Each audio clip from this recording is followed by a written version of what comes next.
You're listening to an Airwave Media Podcast. All set for your flight? Yep, I've got everything I need. Eye mask, neck pillow, T-Mobile, headphones. Wait, T-Mobile? You bet. Free in-flight Wi-Fi. 15% off all Hilton brands. I never go anywhere without T-Mobile. Same goes for my water bottle, chewing gum, nail clippers, okay, passport. I'm gonna leave you to it. Find out how you can experience travel better at T-Mobile.com/travel. Qualifying plan required. Wi-Fi were available on select U.S. airlines. Deposit and Hilton Honors membership required for 15% discount. Terms and conditions apply. Welcome to From Beneath the Hollywood Sign. If you love old movies, Hollywood history, or the golden age of filmmaking, you've come to the right place. This is the podcast that talks about amazing stories of Tinseltown from another era and fascinating conversations with writer-producer Steve Cubine and actress-writer Nan McNamara. So, Steve, did Ava Gardner and Howard Hughes have a good relationship? Well, they did until he dislocated her jaw. What? Well, don't worry. She hit him back with an ashtray. From Beneath the Hollywood Sign is the gin joint for you. Hey everyone, before we get to today's very special game, just wanted to make an announcement that we're on Instagram. You can find us just like you can at Facebook and Twitter at Triviality Pod. That's at Triviality Pod. We're new to Instagram with everything, so we're going to try and do posts as much as we can and interact with all of you over there as well, but feel free to follow us there.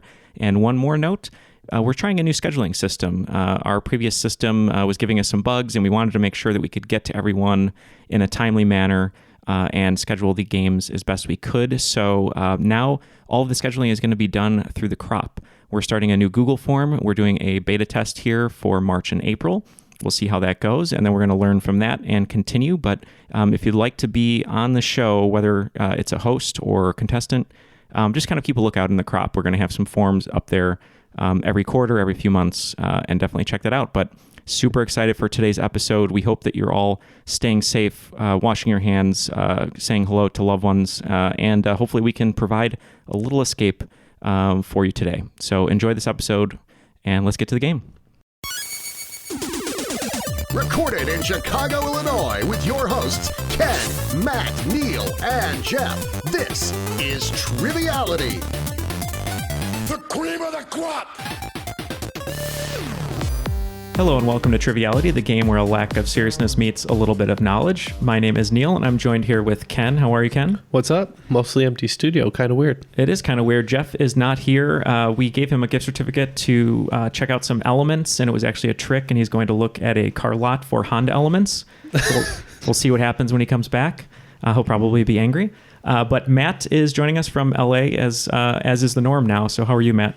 I'm doing good out here, staying healthy, staying safe. You know, yeah, that's right. As we do. Yeah, we've been on lockdown for a couple days now. Yeah, but watching some good TV, playing some old video games.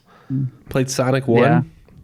Yeah. There you go, playing some old games. I was supposed to stay 6 feet from you guys, but instead I moved 10,000 miles or whatever it was. Yeah, and we miss you every day. We do. I know. We miss your hugs. Sorry, guys. But we wanted to start the episode out real quick by just thanking a few people before we get to our special guests. We had a wonderful time at Geek Bowl. It was in Chicago. It was a huge event. We loved throwing our event Extravaganza with all of our partners, Trivial Warfare, Tara Whittle and the Illuminati, Lee DeGeorge and Something Birds, Aaron Barclay, Misinformation, Complete the List podcast, and the Sports Trivia Face-Off podcast. So thank you to them for helping throw an awesome event.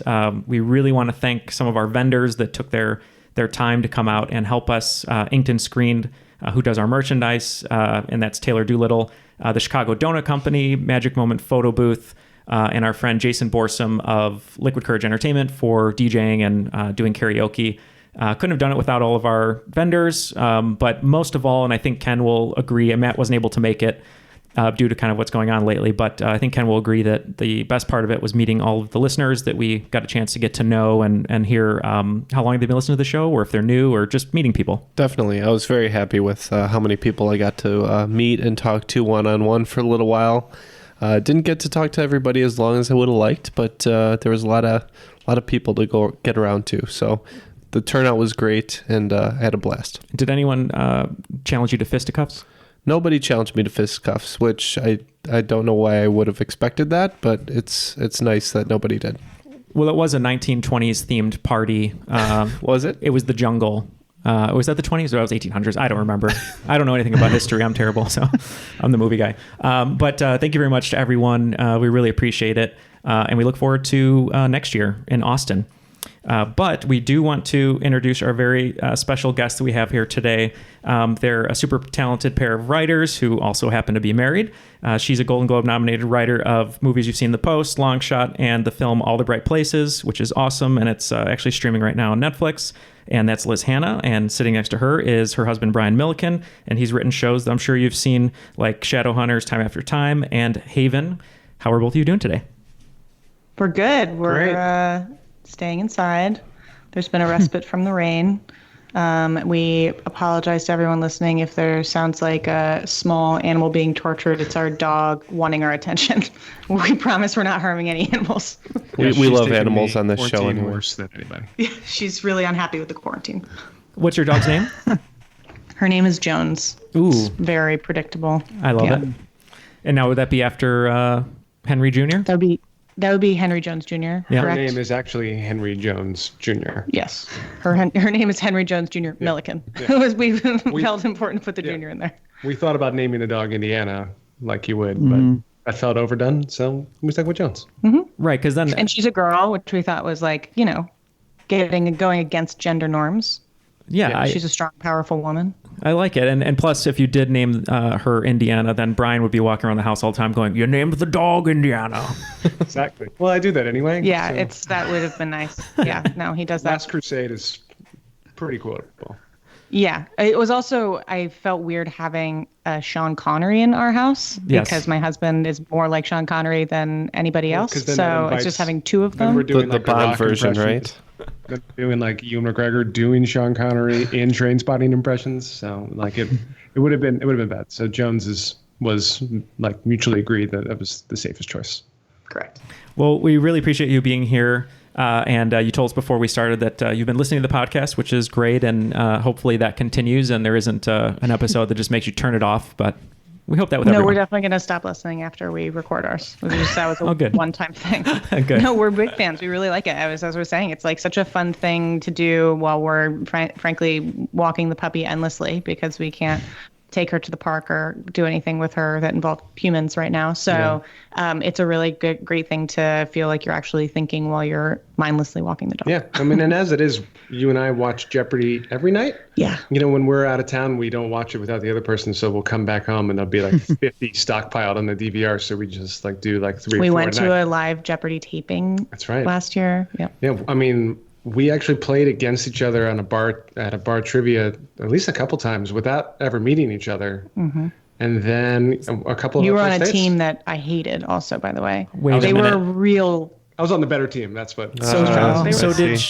They were real know-it-alls. And what was your name? It was really know-it-all-y. It was named by my friend Steve. It was called The Black Hand, which was it's a historical reference. It was a tough name. I know.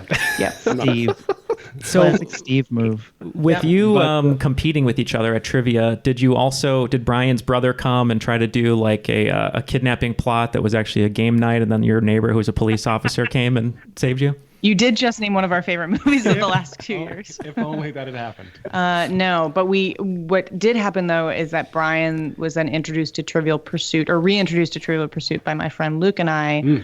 However, Brian and I are never on the same team, not for any allegiance because we're married, but because my friend Luke and I are almost undefeated. Brian and our friend Nicole recently beat us for the first time in 7 years. So that's incredible. So we're very into the trivia. So this is right up our alley. All right, Matt, we're in trouble. Yeah, a little bit. That's okay. Matt and Ken, what do you want to do for your team name then? We're going to be in trouble. In trouble, I like it. And I would be nothing but trouble, but we don't want to see Dan Aykroyd's nose from that. If you know that reference. It's fun getting into trouble. Yeah, well, exactly, Matt. You were emo for a little while. You know what's going on. Still emo. He's still emo. Yeah. Liz and Brian, what would you like your team name to be? Should we stick with the theme? I like it. Go for it. The Cross of Coronado. Ooh. We're going to go deep on that one. It belongs in a museum, after all. There you go. All right. Well, we have team names. Let's throw it to the rules guy, and let's see if he can do a really good Sean Connery impression. Triviality podcast is 2 rounds of 20 questions worth 10 points apiece. At halftime, there's a special swing round by this week's host. In the final round, players wager points they've earned for a chance to become the cream of the crop. You know that I'm the cream of the crop. His Sean Connery really sounds like Gilbert Gottfried, doesn't it? It does. It's really weird. It's very strange. It is. You should work on that. He should. I wrote today's game. I apologize in advance to all our listeners who are a little bit more, shall I say, academic. This is going to be very pop culture heavy. I'm not good at science or other things, but I got some listener submitted questions, so we'll see what happens. And then as far as Liz is concerned, I'm so glad that both of you are on the show. I heard that she liked trivia from one of my favorite podcasts that she's guested on that you should all check out if you're interested in screenwriting. It's Script Notes by John August and Craig Mazin. So I had to mention that so Craig would not have any umbrage. 6 degrees of separation on podcasts right now. I'm loving it. Isn't it? Yeah. What's going to come from this podcast? I can't wait. Can't wait to find out. Very little, I'm sure. We're the new podcast cinematic universe, and we need a Vin Diesel. So we'll see what happens. All right. I think I'm guesting on Joe Rogan next week, so maybe something like that. There you go. There you go. All right. So let's start the game here. Question 1 is going to be what I'm calling an onomatopoeia tribond. I'm going to give you 3 things, and you have to tell me what onomatopoeia they have in common. Does that make sense for everyone? Sure. Okay. All right. Bang. The 3 things are Charlie D'Amelio, the Renegade Dance, and Kesha. Okay, I think I understand what Neal's saying with the Kesha reference, so I'm going to lock in for our team. I have no. You go. You guess. Me? Yeah. My guess. Yeah. Well, sure. We'll lock in. We'll lock Sure, in. We'll lock in. All right, you guys are going first. All right, well, I think there's something with ticking and talking in a Kesha song, and TikTok's a thing with the kids now. The Renegade Dance is a famous TikTok dance. It was at NBA All-Star Game. Okay. Now that I think about So we it. said TikTok. TikTok. Okay. And Liz and Brian, what did you say? We were like money in some way. we had moolah. Like moolah. Yeah, we were trying to do a wordplay with that. We were really stuck on it. So TikTok makes sense. All right. Well, Kesha, if you're listening, maybe your next single should be Moolah, but it was TikTok. Yes. I've been getting into TikTok, kind of doing some research, and I have some old. I sound like an old man, like the old Muppet guys. Like, I'm doing research, but anyway, it's been pretty interesting. So I had to write that question for the kids, as Matt said. TikTok dance. I wish time would run out. That was good. All right, number 2 might be for Matt and Liz because it's sort of sports adjacent. If you were a resident of this state, you were probably very disappointed in both your football team and your basketball team for making it to the penultimate game or series of the 2019 season and falling short. I know. Hold on. Ooh, Liz and Brian are locked in. All right, so we can talk. So yeah, my brain's not working. All I can say about that question is penultimate means the second from the last one. Oh, Philadelphia. Is that right? I think the Sixers lost to the Raptors and the Eagles lost to I forget who, but they lost to. All right, we're in with Philly. Okay, and Liz and Brian? Yeah, it's Philadelphia. While those teams were in the playoff hunt, they were not in the penultimate game or series in the playoffs for the NFL and NBA. It was actually Wisconsin. The Bucks lost to the Raptors to go to the NBA Finals, and the Packers lost to the 49ers to go to the Super Bowl. I see. All right. Yes. I will trust you and not dispute it. Good job. The trivia about Wisconsin is we try and block them out because they beat the University of North Carolina in a really upsetting loss in the... It was the 2015 Sweet 16? Yeah. It was a tough loss. We were there. We were at the game. We were at the game. I walked to get popcorn, and I came back, and we were down 12 points. Oh, no. So I blame myself. So. They had ranked the tank, and we didn't, and that's all that mattered. We shut out Wisconsin for the Packers, and now we're very torn because we have Jimmy Graham now on the Bears. So very weird time. And Tom Brady's not with the Patriots, so who knows what's going on? Everything's burning. Okay. I just saw Tom Brady is now a Buccaneer, which is. Oh wait, did that just happen? Yeah, that happened about an hour ago. Yeah. Before, in between, while I was looking. Oh, breaking news. These are the end times. It really is.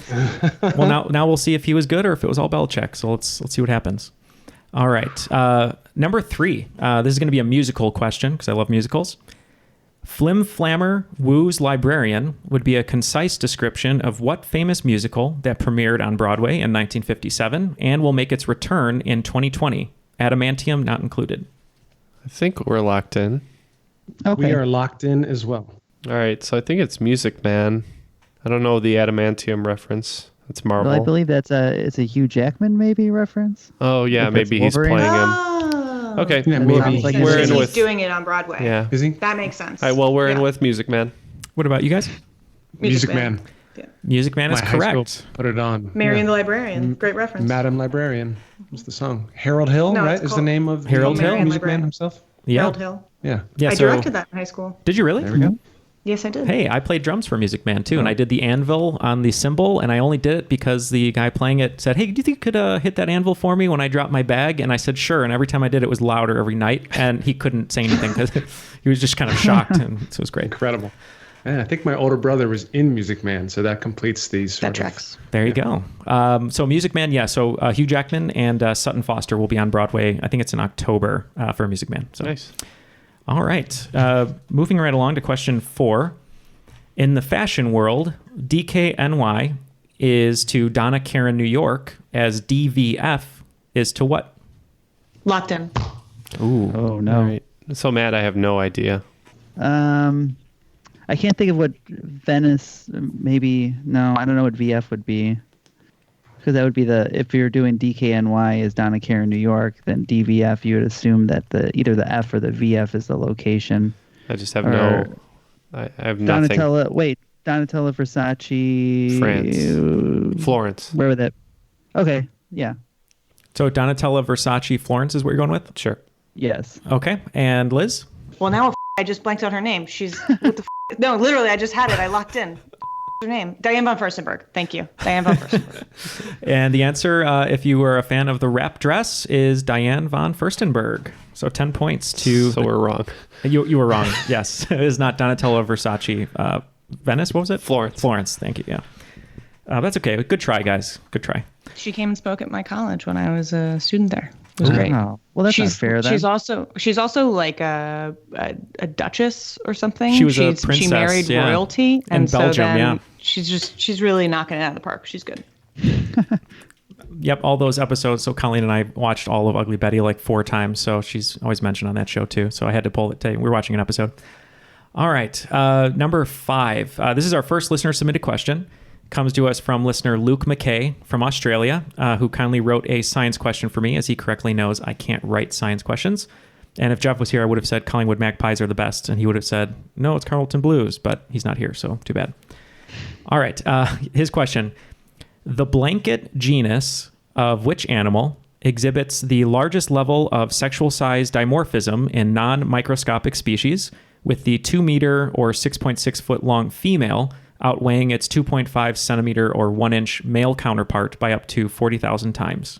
Boy, I have no idea. Yeah, at first I was thinking this was like a praying mantis, but I'm like, there's no 6-foot praying mantis. That's terrifying. Outside of Vegas, that one shoots fire though. How about we say ants, because that's how you get ants. Okay. We're gonna say snake. So the only over 6-foot snake I know is Snake Plissken, but it's not the answer. But the answer is actually the blanket octopus. Oh, that does make sense. Yes. Okay. So blanket was your clue there. Yeah. So thank you, Luke, for that question. The question rises, would you rather face up against one Neal-sized ant or 100,000 ant-sized Neals? Oh, my God.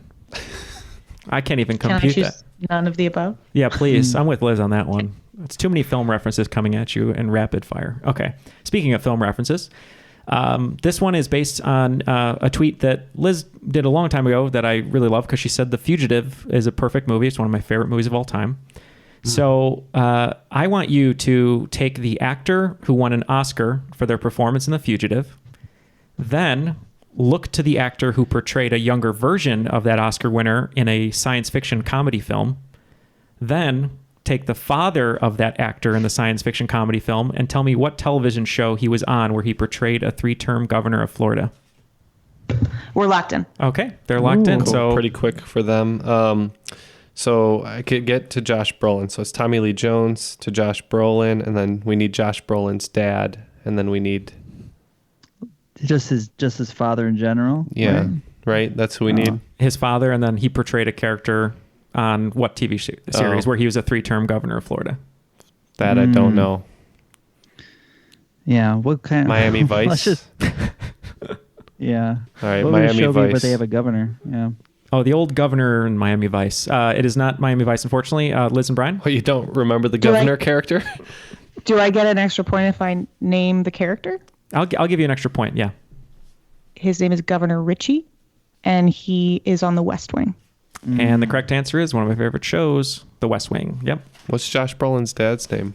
James Brolin. James Brolin. James. Mm-hmm. He Yeah, was there's the star a... of Airwolf in the 80s, right? Am I right? Yeah. I mean, he's the star of Being Married to Barbara Streisand. Yeah.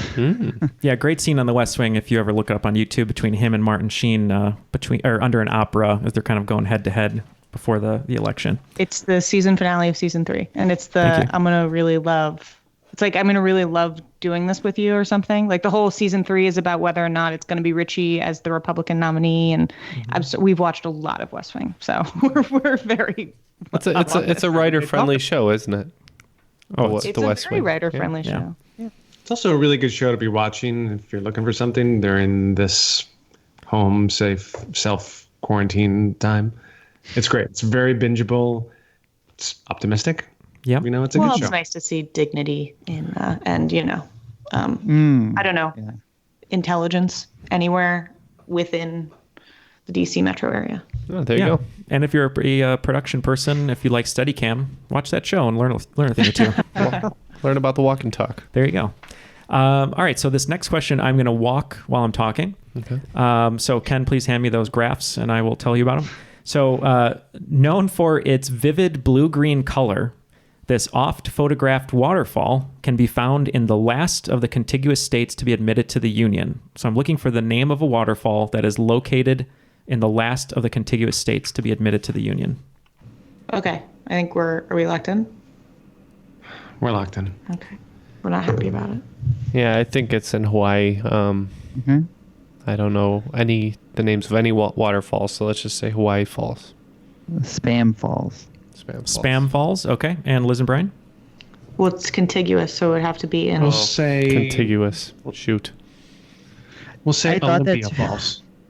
Olympia Falls. Olympia Falls. So Arizona is the 48th state and last of the contiguous states, and that would be Havasu Falls in the Grand Canyon. Arizona has a waterfall? In the Grand Canyon, yep. Yeah, and it is photographed a lot. That makes great sense. I just really thought that either New Mexico or Washington were the last two. We were wrong. My mistake. And for all you geographically inclined lovers out there, it was Arizona was admitted to the Union on Valentine's Day. So go to your Valentine's Day celebrations at Havasu Falls. This next question is thanks to Patreon supporter Alex Croninger. And I slightly altered it, so we'll see how this goes. There are 8 stadiums in the United States that hold over 100,000 people. Each of them is home to a college football team. The top 3 stadiums by capacity belong to Big Ten schools. If you can name 2 out of the 3 schools, I'll give you 5 points. If you can name all 3, I'll give you 10 points. So I'm looking for colleges that have stadiums over 100,000 people, and they're all in the Big Ten. Matt, you can lock in with whatever you think. Okay, I think we're locked in. All right. Liz and Brian are locked in. I'm putting my faith in Matt on this one, so whatever you think, Matt. Yeah, so I think Michigan is definitely one because I think that's the highest capacity. Yep. I think Ohio State is also one, so I had Ohio State. Okay. And then the third one, I was fighting between Nebraska and I believe Rutgers might have a really big one, but we locked in with Nebraska as the third one. We locked in with OSU, Michigan, and Nebraska as well. Okay. So both teams are going to get 5 points. You definitely got 2 out of the 3. So number 3 is Ohio State with 102,780 capacity. Number 2 is the one that surprised me, which is Penn State for 106,572. My brother goes to school there. That's embarrassing. Yeah. Number Nittany one, Lions. like you said, number one, funded by John Harbaugh's khakis, is Michigan, 107,601. Yeah, and so I went to Iowa. Kinnick is a little bit bigger now than it used to be, but it's not too big. But I do love that they do after I left, they started doing the Kinnick wave. If you've ever seen that, it's really sweet, where they wave to all the kids in the hospital next to the stadium. It's really cute. So both teams with 5 points on that? Both teams with 5 points on that. Okay. Yep, 2 out of 3. All right. Number 9. All right, so number 9, a San Antonio battleground site, a science fiction spacecraft, and the SI unit of Frequency are all prominent members of what industry? So if you take the answer... Oh, okay. We're locked in. Oh, Matt's locked in right away. All right. Locked in. Okay. Oh, all right. How about you both start? Rental car companies. All right, and Yeah, Matt. you got your Alamo, you got your Hertz, and I don't know what the other one Enterprise. was. But The Enterprise. Oh, The yeah. Starship Enterprise. there you go. Rental cars. And they are all rental cars. Great job, everyone. All right. I didn't know if that would be an easy one or a hard one. I never know. I try to throw something in here that seems smart. That's like an aha one where you get it and then you feel really smart, but it's really not that hard. Yeah. So the final question here of round 1, I'm going to read you an excerpt from a book that was recently adapted into a film of the same name. I'll give you 5 points for the name of the book / film and 5 points for the name of the author. So whatever you can get here. Colleen showed me this book today, and then I realized, oh, there's an adaptation out, so I should write a question about it. So here is the excerpt from the book. She was elusive. She was today. She was tomorrow. She was the faintest scent of a cactus flower, the flitting shadow of an elf owl. We did not know what to make of her.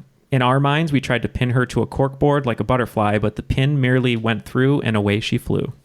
Oh, what do you think about Emma, Matt? Emma is a new movie. Mm-hmm. I And don't know it's- anything about it, though. I don't know too much about it, but it is kind of playful like that. So let's say Emma. It's Okay. a pretty famous book. Emma, all right, from Team in Trouble. And Liz and Brian?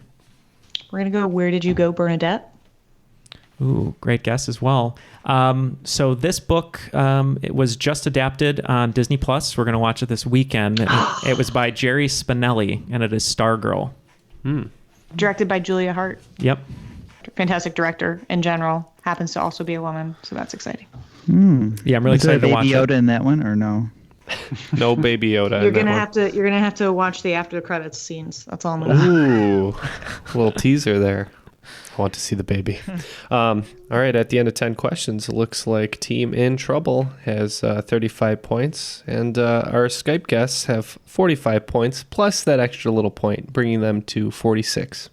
All right, so very tight game here. Before we go into the swing round, just want to thank all of our Patreon supporters. You've really been upping your support over the last few months, and it isn't going unnoticed. We're really appreciative of that, and it's helping the show grow, being able to have more guests on, upgrade equipment, and help throw events like we did with Extravaganza. So if you want to join all the other patrons, you can go to patreon.com/Triviality Podcast, and we have great posters and perks and character boxes, but most of all, we have a bunch of bonus content, and one of which will be some discussion with Liz and Brian after the show. So we hope to see you join us over there, and we appreciate all of your support. And unlike at the carnival, you are guaranteed a prize. You are guaranteed a prize, that's right. And there isn't going to be a barker trying to guess your weight or anything, so don't worry about it.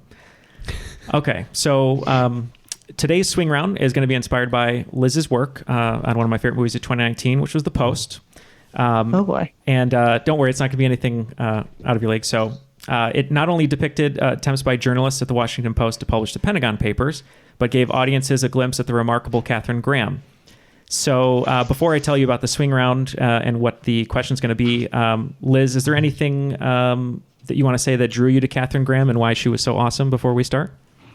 Yeah, I mean, I read her book. Her memoir is entitled Personal History. She wrote it when she was, I want to say she was in her 80s, and I read it when I was 22, and I had really never heard somebody write a memoir that really depicted their voice as well as she did, and that related to me as well as she did. And I thought that was pretty strange since I was 22 and she was 80, and I didn't inherit a newspaper nor become the first female CEO. So I thought that was kind of interesting. And I thought the things that she'd accomplished were things that I should have known about already. So, fast forward almost 10 years later, and I wrote the script, and can't thank Kay Graham enough for it. Thank you for saying that. I wanted to make sure everyone knew about the book and was able to check it out. So this round is inspired by Katharine Graham, kind of. I'm going to give you 10 clues, and each answer is a famous figure with either Katharine or Graham in their name. So pretty simple. So all the answers are going to either have Graham as a first or last name, maybe a middle name. The example would be, she sparred in the courtroom with Spencer Tracy in Adam's Rib. So it'd be Katharine Hepburn. Okay, so number 1, fictional Catholic school superstar and nervous sniffer. Number 2, award-winning Irish talk show host with his red chair and lever. Number 3, bad mom, aka Mrs. Fletcher, and Emmy-nominated rabbi on Amazon. Number 4, inspiring mathematician and author of Reaching for the Moon. Number 5, body-positive activist and model and star of DNCE music video for Toothbrush. Number 6, award-winning master chef behind the white glasses.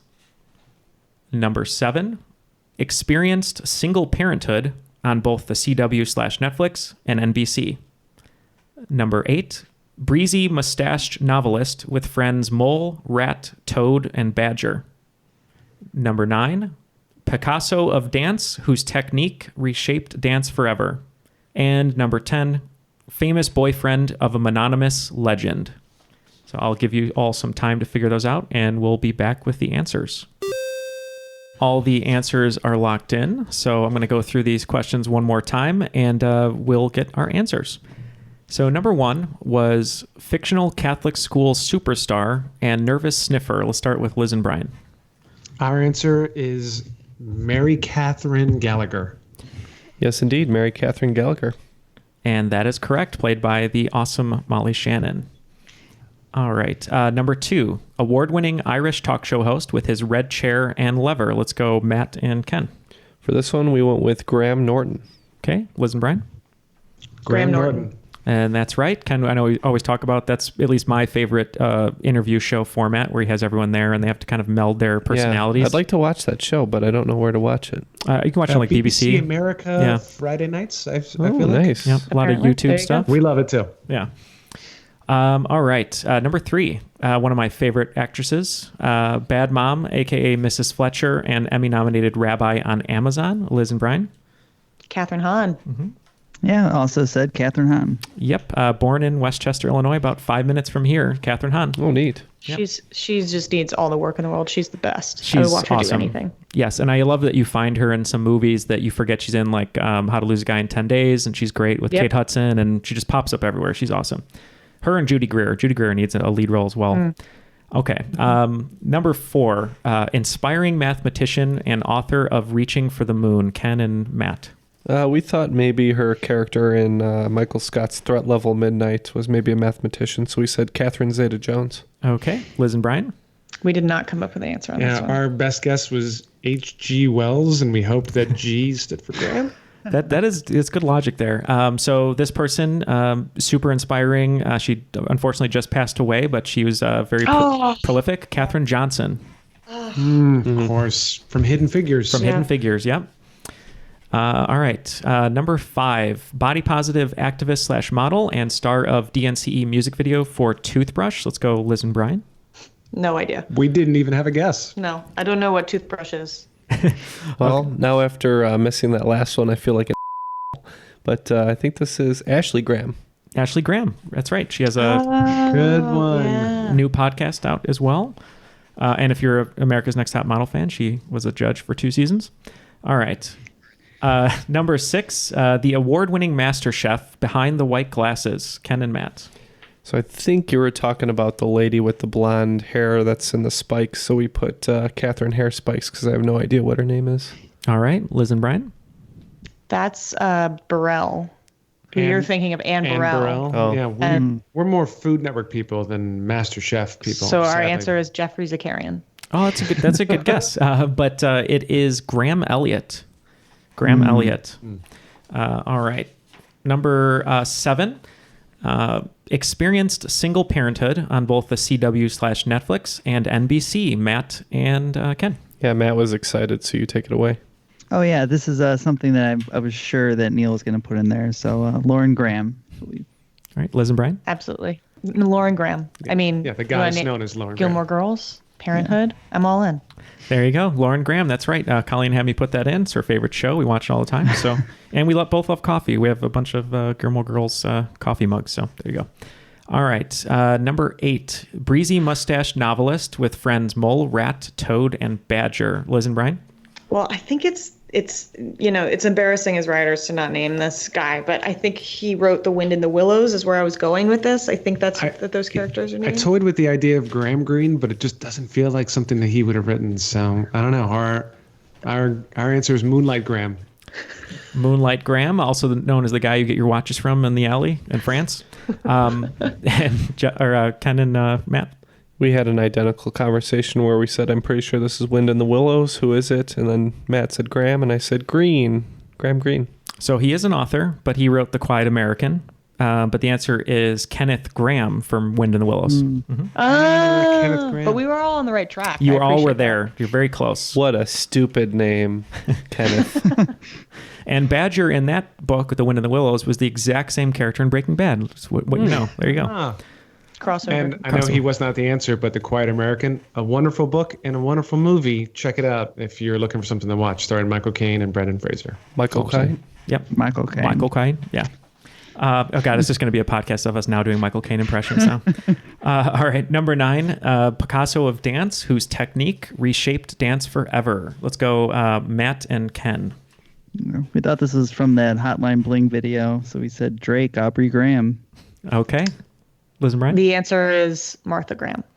Martha Graham, probably the most famous modern dancer in the United States and changed dance forever. That's right, Martha Graham. The Graham technique. All right.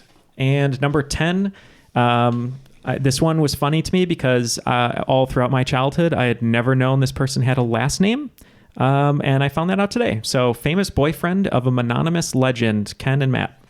We had no idea, so we just gave a shout out to Graham Chapman of Monty Python. Okay, and Liz and Brian. Yes, he generally goes by one name because when you're dating Oprah, you don't really need a last name. His name is Stedman. That's right, Stedman Graham. No way. Yeah, yes. All right, going into the second round, it looks like Team in Trouble is at 60 points, and in the lead right now, Team with 76. All right. So question 1. This first question of round 2 is actually inspired by a Neal story, or as Jeff called it the other day, an Uncle Neal story. So Colleen and I were babysitting our niece Aria the other day, and like some kids, she's afraid of pooping because let's face it, as a kid, it probably seems really strange that you have to poop. So I said there was a special poop song. This is very sophisticated. It is sophisticated. So I said there was a special poop song out there to help her and that would help you push it out. So I played Push It by Salt and Peppa, and she really liked it. And now she keeps going, Uncle Neal, ooh, baby, baby song. So now for the question. If you took the famed DJ of Salt and Peppa and had her replace Hilary Duff as the love interest to Chad Michael Murray in a 2004 film, what would the new title of that film be? Got it, Matt? Yeah. Okay. This seems like a Matt question. It is. Oh, man. Yeah. Oh, you're locked in? Yeah. Okay. So I think the movie is called A Cinderella Story. It's probably another princess. Oh, that's a good call. So and having just worked on the show that I did, it's probably either Beauty and the Beast. So her name could be Belle, or she could be Snow White. A ballerina story? I don't think that's could correct. be Snow White's. I think we're out. I think we're out on this one. I think we go with but I think we have to guess. We go with a different princess, and we say like, bad guess, our mermaid story. Sure, that's it. A mermaid story. All right, a mermaid story. Matt, what did you lock in with? I feel like this was the thing that you thought of the pun name first and wrote the question backwards. It's Salt and Pepper and DJ Spinderella, so it's a Spinderella story. Yes, it is a Spinderella story. That is correct. And as Matt said, I thought of the pun, chuckled, and I said, I'm going to write a question about that. I'm just proud I could come up with the name of that movie. I'm just proud that the DJ name was Spinderella, not Ariel. Salt and Pepper and Ariel. But yeah, great job, everyone. You guys were so close, so you were almost there. All right. So number 2, due to isolation mandates and self-quarantine, we're seeing an uptick in streams on sites like Twitch, replicating the pub trivia experience, kind of like we do. So while Twitch is in itself a streaming site, the term Twitcher is often attributed to people who partake in what hobby or activity? So people who are Twitchers, what are they often doing? Crystal meth? It's most likely. Most likely. I don't know.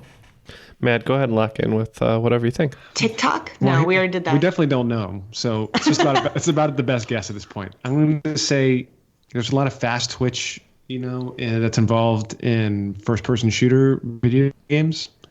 That's the best use of Twitch that I got. Okay. So let's say video game players, like competitive video game playing, call themselves Twitchers. Okay. I don't like it. That's a solid guess. There we go. Matt, what did we guess? Yeah, so I thought the name Twitter actually came somewhat from the word Twitcher, and that's why its logo is a little bird. I think it's bird watching. And it is bird watching. No way, Matt. Wow. That's tremendous work. Great job. Yeah, I don't remember. I think I saw that on some video somewhere recently, like a Today I Found Out or one of those things. It's crazy.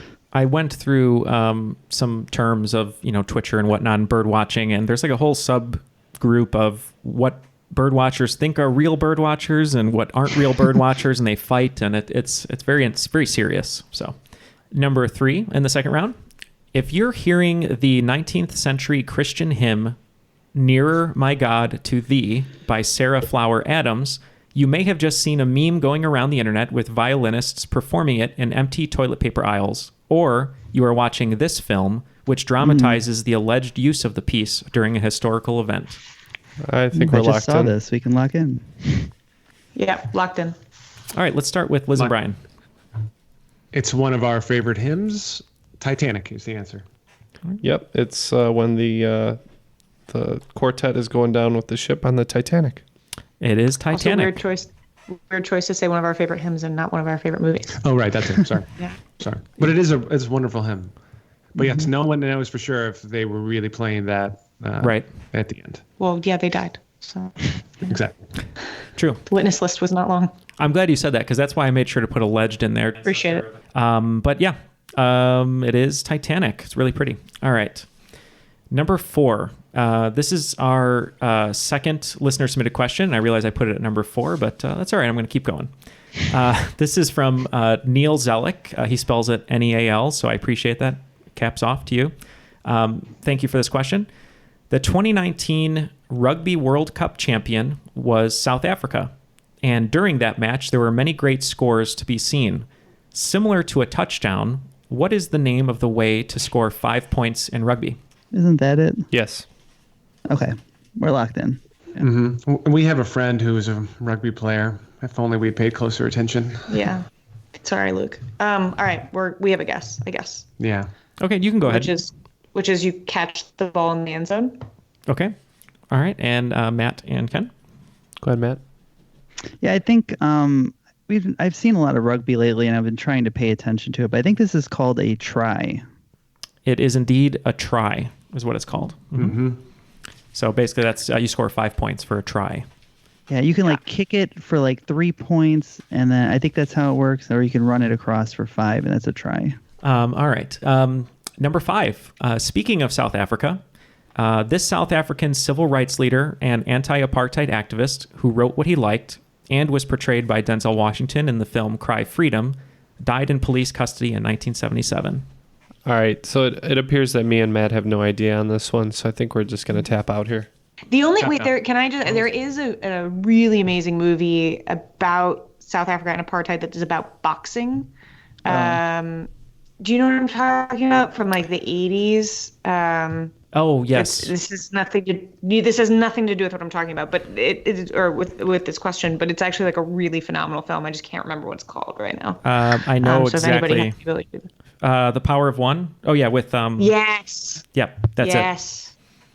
Yeah. Is that with is it Christian Slater or Stephen Dorff? Stephen Dorff. And is Morgan Freeman in that? I think it's Morgan Freeman. Incredible. It's yes. fantastic. Yes. That's all I have. There we go. I remember renting that at Blockbuster. Turns out we know a lot about South Africa pop culture. We didn't know. Appreciate it. And Matt and Ken, did you tap? Tapped. No, we don't know this yet. Okay, so he was a writer, and like I said, he was also an anti-apartheid activist. It's Steve Biko. Okay. If that sounds familiar. Yeah. All right. Tough. I'm sorry that was tough. I tried to throw in some history, and I don't know if it's too hard or not. So, but see, we had a great pop culture discussion right after, so that's more my lane here. Number 6 is going to be in pop culture, sort of. So we'll get back to business here. Back in the 90s, stores were packed by customers trying to get their hands on this talkative Tiger Electronics product that sold over 40 million units. They recently made a resurgence thanks to a fictional gambling addict and 47th Street jeweler Howard Ratner, who made a bedazzled necklace out of one. Yeah, we're good here. Locked in. All right, Matt and Ken. Would you walk around with that Furby necklace? I would. Yeah, why not? Yeah, probably. I got to show you this, KG. You're going to love it. KG. Yep. Liz and Brian. Furbies. Furbies is correct, and that was a reference from Uncut Gems. Great movie from last year. Excellent film. Yes. It took apparently like 10 years for that movie to get made also.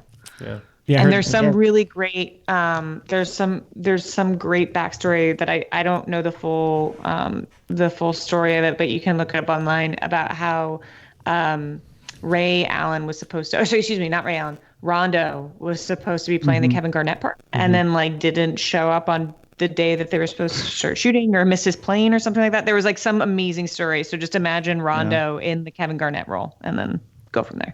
That's really cool. Yeah, I love that. Yeah, I really enjoyed the film. I know they kind of badgered Adam Sandler to do it forever, but I'm glad it came together. And there's a great podcast with Paul Thomas Anderson interviewing the Safdie brothers about it. And it's really cool because in every movie they do, one of the brothers operates the boom mic. So he's right next to the action, which is kind of cool. So, well, that's awesome. I didn't know that. All right. Number 7. No, the books Heartburn and I Feel Bad About My Neck are not books written by me about the various ailments that Ken, Jeff, and Matt make fun of me for. They are, in fact, written by this famous filmmaker whose final work was actually a Broadway play that provided frequent collaborator Tom Hanks with his Broadway debut. Who is this famous filmmaker? I could not be more locked in. Like, if I locked in more, I would break the mic. I feel bad about my neck. I Feel Bad About My Neck and Heartburn are the couple of the books that she wrote. Yes. Or they wrote, excuse me. I don't want to give you a hint. My bad. You already did. I did, sorry. Too late, but luckily I don't think we still know it. No, I don't know it. Yeah. It's one of my favorite writers of all time. Tom Hanks, though. It is? She is? I can't get any correlations here, Matt, so I think we're out. Okay.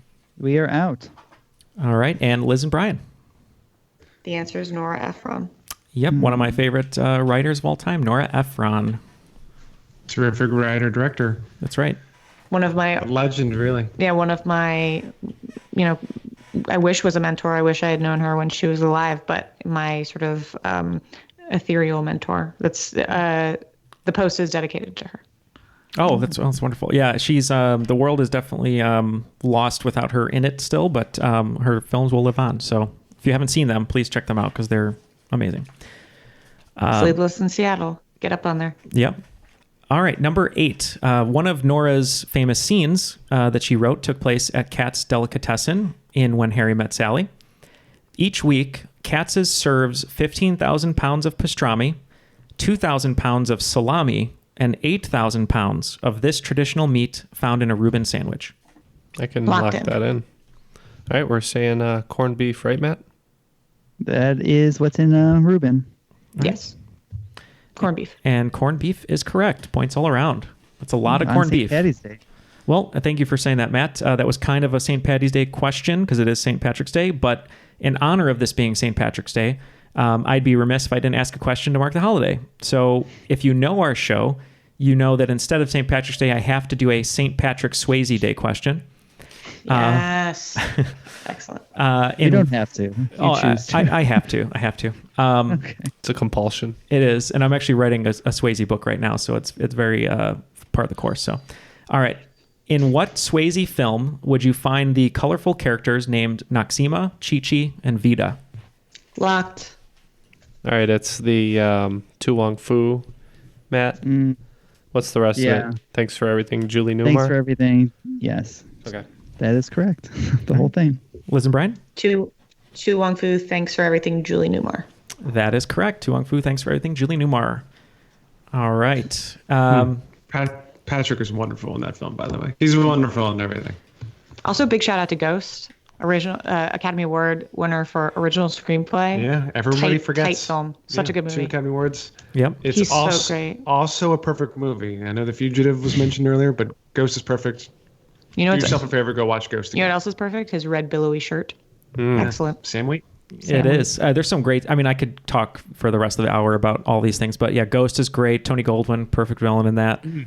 There's a great thing Swayze was talking about where when he was fighting fighting in the alley. He wasn't punching anyone because he was supposed to be a ghost, and some passerbys were kind of laughing at him, and then he's like, "Why don't you try doing this? This is hard." Then they shut up. He did the scene, and everyone was like enthralled and cheered for him afterwards. So it was kind of a fun story. But anyway, I could talk about Patrick Swayze all day. So, all right. For a more serious St. Patrick's Day adjacent question, this is question 10 to end regulation. Mill Ends Park is the smallest park in the world, according to Guinness Book of Records. It was dedicated on St. Patrick's Day, 1976, as the only leprechaun colony west of Ireland, and is located in this city that has many nicknames, but to me, because I'm obsessed with coffee, I go by the nickname Stumptown. I think I know it. We can lock in. Okay. Yeah, we're locked. All right, Ken and Matt? I think that this is in the coffee hotbed. I think it's Portland. All right, Liz and Brian? Our guess is also Portland. And a home to many great coffees, it is Portland. Okay, so going into the final round, your scores are very, very tight. Team in trouble, Matt and Ken have taken a very slight lead with 140, and Liz and Brian have 136. So as the game goes, these are the points they have to work with. They can wager 0 to 30 in any of these final 5 categories, and I'm going to give you the categories and let everyone make their wagers. So here are your final 5 categories. Final category number 1, Shadowhunters. Final category number 2, Under Another Name. Number 3, Mindhunter. Number 4. Is there a theme? There's a theme with these? Just celebrating both of your work. Appreciate it. And congratulations, by the way, about Under Another Name. It's going to be exciting. Directing. Thank you so much. Yeah. Appreciate it. Number 4 is Tell Me a Story. And number 5, Chicago Spielberg. So take your time thinking of your wagers there. So if I had to guess, the first 4 probably aren't that closely related to the the category name itself, but the last one definitely is. The wagers are locked in, and let's go to these final round questions. Number 1 was in the category of Shadowhunters. Collinsport, Maine is a fictional coastal fishing village located in Hancock County and setting to what 1960s Gothic horror soap opera? Number 2 in the category of Under Another Name. Author Mary Westmacott, writer of 6 romance novels, might not be a household name. That's because Mary Westmacott was pseudonym for this prolific author and household name who kept it a secret for 20 years. Like most of her stories, the secret always ends up being revealed. Number 3 in the category of Mindhunter. Thank you to listener Patrick McGee for this question. In the 1995 crime thriller Seven, Brad Pitt and Morgan Freeman played detectives tracking down a serial killer whose murders are inspired by the 7 deadly sins.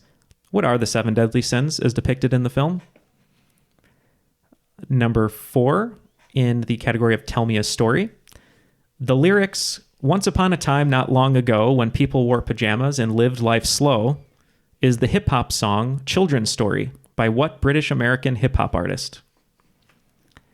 And number 5 in Chicago Spielberg. Lil Abner is a satirical American comic strip launched in 1934.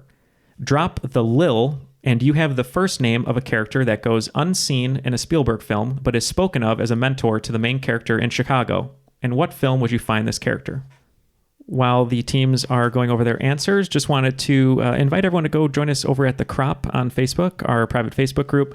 All of our listeners are there interacting. There's some daily trivia. You can comment on the episodes when they're posted. Tell us what we got wrong. Tell us what impressions you thought were really stupid. All that good stuff and all the compliments that hopefully you will give us. But we have fun over there, and we'd like to do all of our announcements over there. So join us over at the Crop, and we look forward to seeing you. Okay, all the answers are locked in, so let's go through these. So number 1 was in the category of Shadowhunters. I asked, Collinsport, Maine is a fictional coastal fishing village located in Hancock County and setting to what 1960s Gothic horror soap opera? So let's start with Matt and Ken and tell us your wager. All right, we wagered 20 all the way down here, so we don't have to say it every time. It's always 20. But we thought about the only kind of Gothic horror soap opera we knew was Dark Shadows. Okay, and Liz and Brian. We wagered 20 and we were Dark Shadows. Same thing. It was before our time, but it's the only one we could think of. Yeah, we got to see the Eva Green version, I think. Yeah, plus Shadows. So yeah. I always thought Johnny Depp was a little younger than that, but yeah, all right. It is Dark Shadows. That is correct. Yep. I just kind of believed what the internet told me because the same thing. I don't know the old version, but it seemed like it was right. So, okay. Number 2 was in the category of Under Another Name. Author Mary Westmacott, writer of 6 romance novels, might not be a household name. That's because Mary Westmacott was a pseudonym for this prolific author and household name who kept it a secret for 20 years. Like most of her stories, the secret always ends up being revealed. Liz and Brian? We wagered 20 points and we went with Agatha Christie. And Ken and Matt? Very similar. 20 points, Agatha Christie. It is Agatha Christie. Talk about just an amazing author, over 670 books, I think. And I think she's the biggest selling author of all time. I can't remember the stat, but she's amazing. All right. Number 3 was in the category of Mindhunter. And this was from our listener, Patrick McGee. In the 1995 crime thriller Seven, as Ken said, where John Doe has the upper hand, Brad Pitt and Morgan Freeman play detectives tracking down a serial killer whose murders are inspired by the 7 deadly sins. What are the 7 deadly sins? Let's go with Liz and Brian. Okay, we wagered 10 points on this. I wish we wagered more because we definitely got 6 out of 7. Yeah, I don't. I think 6 are right and the 7th is a little questionable. We went sloth, greed, lust, wrath, envy, gluttony, and vanity. Okay, and Ken and Matt. We went with gluttony, greed, sloth, wrath, envy. We changed vanity to pride, but it means the same thing. And we went with lust, my favorite, as I said. All right, that is correct. Pride or vanity, greed, lust, envy, gluttony, wrath, vanity and sloth. Is pride. So points all around. Great job. Bonus factoid is that the screenwriter of that movie, Andrew Kevin Walker, plays gluttony. No way. I didn't know that. Yes. That's a great fact, actually. And see that our friends, when we watch movies together, I'll say some trivia like that, and they go, "Oh, it's a Neal fact," meaning it's not real. But that's not a Neal fact. That's true. That's a real fact. Because sometimes, as you know on the show, I say things that are blatantly false, but I make it sound like they're real. All right. So you say it with confidence. Yeah, right. All right. Number 4. This was in the category of Tell Me a Story. The lyrics "Once Upon a Time Not Long Ago When People Wore Pajamas and Lived Life Slow" is from the hip-hop song Children's Story by what British-American hip-hop artist? Ken and Matt? Yeah, we weren't too sure on this one. Just the cadence. I know the song, and I think it's like late 80s, early 90s, so it stuck with me. It said Slick Rick. All right, Liz and Brian? That's a great guess. We were in the same boat. We sort of knew the time period, but we're struggling with who it was. Our guess is KRS-One. I really don't think that he's British in the slightest, but we couldn't shake that. That is a really good guess, though, KRS-One, but it is, in fact, Slick Rick. Oh, Matt. So that'll be the first... With the eye patch. With the eye patch, that's right. That'll be the first points lost for Liz and Brian there in this round. And the final, Chicago Spielberg. Lil Abner is a satirical American comic strip launched in 1934. Drop the Lil, and you have the first name of a character that goes unseen in a Spielberg film, but is spoken of as a mentor to the main character in Chicago. In what film would you find this character? Ken and Matt, I heard you struggling over this one for a long time. What did you end up going with? Yeah, I said maybe it's the soldiers talking together and Saving Private Ryan. But then Matt said, Yeah, I thought, especially being a Neal question, it's a movie he talks about a lot, and it seems like it's something that would be in the movie. So he said, Catch Me If You Can. All right. Awesome movie. But let's see what Liz and Brian said. We wagered 30 points, and I feel good about it I because wish we could have wagered more. the answer is Raiders of the Lost Ark. And his last name is Ravenwood. It is Abner Ravenwood's father. Ravenwood. Mm-hmm. And it was his mentor from the University of Chicago. that makes sense. And the reason I wrote that question today, and Liz and Brian, you might not know this, but we just moved to a little new area in my apartment, and the other office that we were in before has a huge vintage Raiders of the Lost Ark poster, and I miss it in Amazing. here. So that's why I wrote that question. We'll have to move it over. We'll move it over, yeah. For the scorekeepers at home, final scores 186 and 200 for today's cream of the crop. In trouble, Ken and Matt. I'm talking about all the way to the top, yeah. How's it feel? Hey, we pulled it out. We got out of trouble. Yeah. It's a close game, though. Thank you so much for joining us, guys. That was a lot of fun.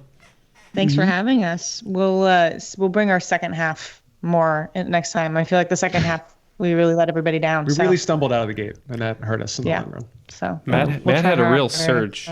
Yeah, Matt had a surge, and I think my questions got a little bit easier. I'm not sure. I tried to have it be well-rounded, but as you know, it's mostly pop culture references. But Brian and Liz, anything you'd like to tell the folks, like where they can find you, what you're working on, anything for them to check out? We are currently working on trying not to go stir crazy and hand sanitizing everything, Cloroxing everything. I think the big thing we just want everybody to hear is stay inside, and I hope everybody stays safe, and I hope you guys are being productive or having fun, trying to stay productive and all those things while we're all stuck inside. You can find me on Instagram and Twitter at It's Liz Hannah.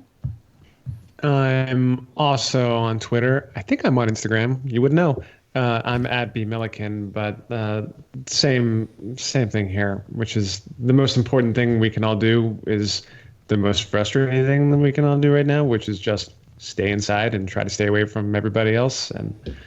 And so the good news is that we've got all the movies and TV shows in the world to watch. That's true. The bad news is that that's all we can do. But so yeah, if you're looking for a good one though, Liz wrote a movie that premiered on Netflix. It was still just a couple weeks ago. All the Bright Places, based on the best-selling novel. It's terrific. I had a TV show that just finished airing on CBS All Access. So all those episodes, you got all the access in the world. If you got CBS All Access, they're there. It's called Tell Me a Story. And obviously there's boatloads of other stuff out there too. So everybody try to do their best to enjoy themselves. Well said. Yeah, well, thank you for joining us. Brian, Tell Me a Story, I believe, is anthology of fairy tale folklore reimagined, right? It is. It is a modern day thriller, non-supernatural sort of retelling of classic fairy tales. The showrunner is Kevin Williamson, who wrote Scream and did Vampire Diaries and The Killing. So it's he didn't do The Killing. Oh, sorry, The Following. There you go. So it's got what you come to expect from Kevin. It was a fun show. I'm lucky that I got to work on it. Awesome. We're excited to check it out. And for Liz, All the Bright Places, Colleen and I did watch it. Justice Smith and Elle Fanning have unbelievable chemistry. It's really, really great, especially dealing with mental health issues. So I really recommend it highly. So great job, by the way. Thank you so much. Thank you. Yeah, you get really lucky if those are the two that are in your movie. Yes, yeah, and they were wonderful together. So thank you both for joining us, and we really appreciate your time. If you ever want to write a game and co-host it together, we'll play it for you. So if you ever want to give your hand at writing trivia, let us know. We do. Yeah, that sounds great. Write it. You're welcome back anytime. We've got time. Yeah, right. Exactly. We all have the time now. So, but just to echo what they said, everyone, please stay safe. We're really lucky that we can do a show and a type of content where we can kind of stay here, interact with people over Skype and stay safe while creating this content and hopefully providing some laughter or some knowledge while you're waiting out what we're dealing with right now. So we hope that just a small part of your day we can make a little bit better. But on behalf of Ken, Matt, Jeff, Liz, Brian, and myself, my name is Neal, and that was Triviality. Good. Catch Me If You Can. You know it's one of my favorites, right? So 2 mice in the bucket of cream. I know. You love doing that. I love doing it.